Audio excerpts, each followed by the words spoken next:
Hi friends, welcome back to my channel.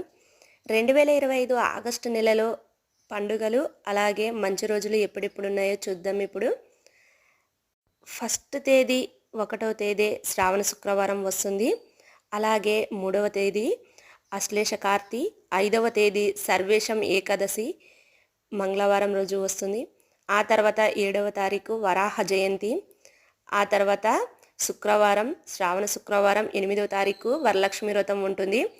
ఆ తర్వాత శనివారం రోజు రాఖీ పౌర్ణమి 9వ తారీఖు రోజు శనివారం వస్తుంది ఫ్రెండ్స్. ఆ తర్వాత 11వ తారీఖు రోజు రాఘవేంద్ర స్వామి ఆరాధన, 12 సంకటహార చతుర్దశి. ఆ తర్వాత 15వ తారీఖు భారత స్వాతంత్ర దినోత్సవం. ఆ తర్వాత శ్రీకృష్ణ జయంతి 16వ తారీఖు రోజు వస్తుంది. 17 మక్క కార్తీ వస్తుంది, సండే రోజు. ఆ తర్వాత 17 సర్వేశం ఏకాదశి. ఆ తర్వాత 21వ తారీఖు రోజు మాస శివరాత్రి వస్తుంది. 23 పొలాల అమావాస్య. ఇక్కడితో శ్రావణ మాసం ముగుస్తుంది ఫ్రెండ్స్.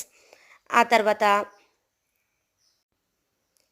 25వ తారీఖు సోమవారం రోజు బలరామ జయంతి వస్తుంది. ఆ తర్వాత 26 మంగళవారం రోజు షోడశోమ వ్రతం అంటే అట్ల తద్ది అంటే ఈరోజు వ్రతం చేసుకుంటారు చాలామంది ఆడవాళ్ళు. ఆ తర్వాత 27వ తారీఖు రోజు బుధవారం వినాయక చవితి వస్తుందన్నమాట. చాలామందికి ఇష్టమైన పూజ వినాయక చవితి. ఫస్ట్గా పూజ చేసేది వినాయక చవితినే.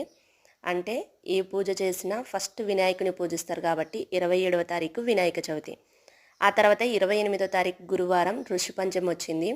లాస్ట్గా ఆదివారం 31కి పుబ్బ కార్తీ వస్తుంది ఫ్రెండ్స్. ఇది వీడియో నచ్చితే లైక్ చేయండి, సబ్స్క్రైబ్ చేయండి. Thank you for watching.